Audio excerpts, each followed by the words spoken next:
Po yung talong natin after 2 weeks. Ayan po. Marami pong mga bulaklak ngayon. Ayan po. Ang gaganda oh. Yung mga bulaklak. Flowery. Flowery yung mga talong natin dito. Ayan po. So by 2 weeks maraming bunga ito. Ayan po. Maraming mga bulaklak. Ayan po. So ganyan po yung paggagarden natin. Ayan. May mga bunga po. Ayan. Puro nagbulaklak ngayon ang talong natin ngayon. Bulaklak, ayan po. Maraming bulaklak. Medyo mahangin po ngayon. Ayan, natanggal po yung ano natin. Medyo mahangin, ilagay natin dito. Ayan po yung parang pang ano natin kung super init ang panahon. So ayan po. Ayan mga kamatis natin. Ayan. Oh. Ayan po. Ganito po. Medyo mahangin po. Ayun, may mga hindi tayo nakitang mga bunga ng kamatis. Ayan po. Kukunin natin yan mamaya. So, ganyan po. Puro bulaklak po yung mga ano natin. Ayun, after 2 weeks, ayan po. Ganyan po, salamat po. So, dito naman po sa side natin ng container na to, yung may pomelo. Ito po yung pomelo na grafted. Ayan po yung kamatis natin dito. Grabe, ang daming bunga po. Ayan po, after 2 weeks oh. Ayan po. Ayan, ganda po. Ayan po. Sarap ang feeling pag mga ganito, ang daming bunga oh. Mga kamatis natin. Ayan po. So, ganyan po, hintay-hintayin lang natin mamunga yung mga ano natin, mga halaman natin.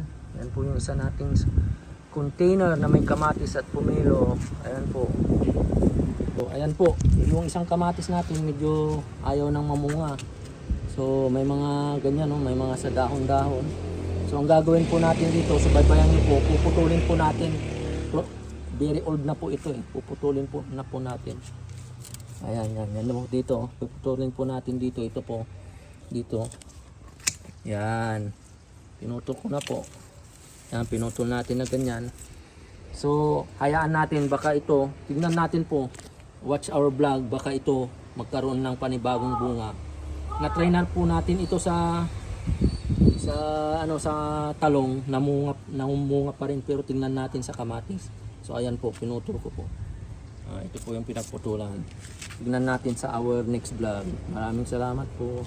Ito po yung sa pumilo natin for maintenance purposes.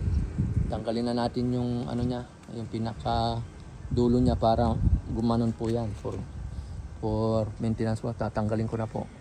Watch our vlog, sundan nyo po para kung anong mangyayari po dito para umano siya, lumago po siya. So yan po yung naputol. Ganyan po tayo, pangit na po yung mga dahon, kinain na po ng mga peste. So tingnan natin kung susurvive po siya. Watch our vlog. Thank you. Ito po yung natin, maintenance po ng natin, mulberry natin.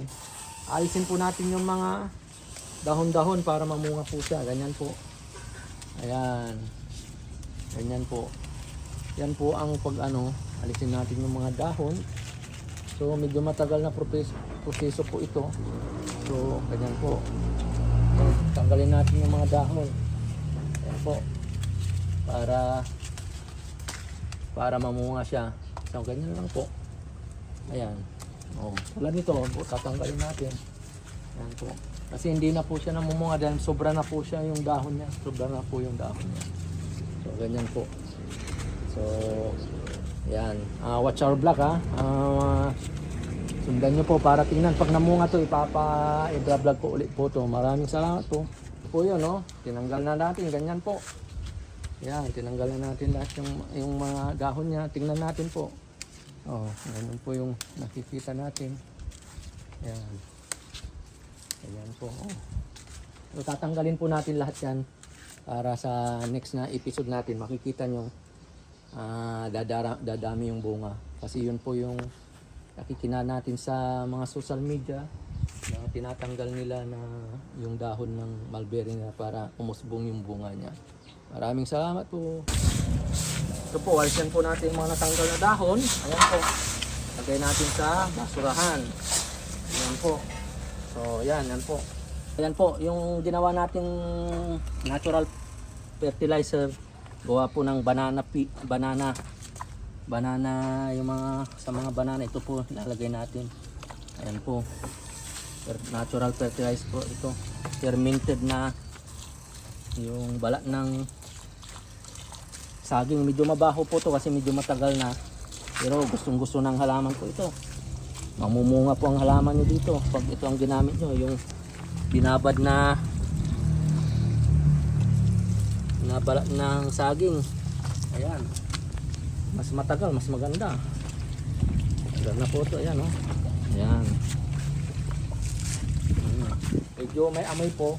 Pero natural lang po yan dahil fertilizer nga eh. Kaya ganyan po. So, yan. Yan. Maraming salamat po.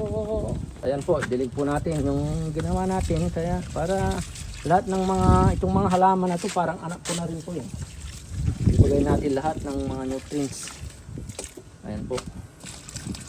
Ayan po kasi hindi namumunga ito. Medyo lagyan natin ng marami para masubukan natin. Ano natin mga kinatings natin ng mga matatandang talong yan o. Kung makikita nyo kinatings po natin yan.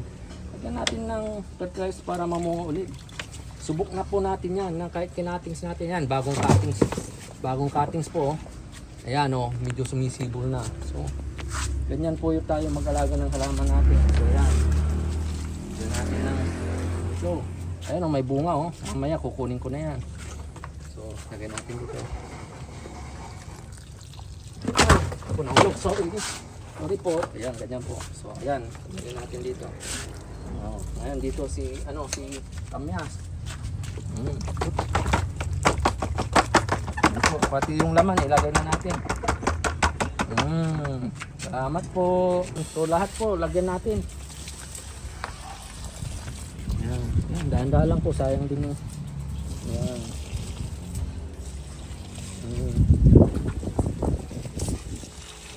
Medyo supuklitid na po yung halaman. Hindi pa natin pero ito natin. Bibigyan natin lahat ng mga anak natin. Parang mga anak natin ito. Itong mga halaman ko. Ayan yung bagong ano natin no. Tignan nyo po to. Yung pinutol natin no, may bunga na po. Saka lumago na yung ano niya. So kailangan niya po yung nutrients. Ayan po. So ayan. Ayan.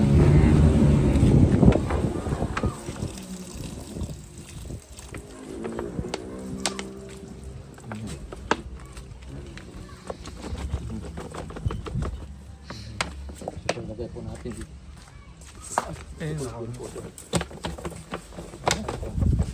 Ayan po, maraming salamat po. Ito pong mga yung matira-tira doon sa natural fertilizer, ibaon po natin para mas mabilis na ma-decompose.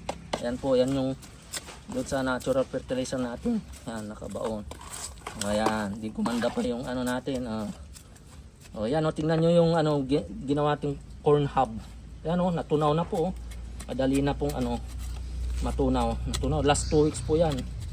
Yan lumabas yung corn hub pero malambot na. So tama po yun maano mo pa rin. Yan. Ganyan. Yan. Gwapo na naman yung natin. So dito po sa kabila. Yan po. Ganun din. Ibaon din natin tong mga fertilizer na natira-tira ng natural fertilizer natin. So para madaling matunaw po. Yan po. Saka nakukultivate mo na rin po yung halaman mo. Yan po. So ito, tulad nito si bayabas. Baon natin sa gilid. Ayan. Yan po yun. Babaon ko na. Ayan. Cultivate na po natin yung container garden natin. Nabaon pa natin yung mga solid na materials para mas madaling ma-decompose. Ayan po. Maraming salamat po. Para natin na seedlings natin na tinanim natin nung last 2 weeks ago, ito lang po yung nabuhay. So ang gagawin natin, kukunin po natin yan. Yan. Yan po. So itatanim natin doon sa itong bagong inano natin para may kasama po. Ayan, tanim natin. Ayan po. Tingnan natin kung mabubuhay. Ayan po. Tanim natin po ito. Ayan. Yun. Maraming salamat po. Ito yung, yung pinakugasang ng bigas. Ito rin po nilalagay ko sa mga halaman ko. Bilang isang half para maging malusog yung mga halaman natin. So ayan po. Ito po yung pinakugasan ng bigas. Ayan po. So ganyan. Ayan. Yan. Maraming salamat po.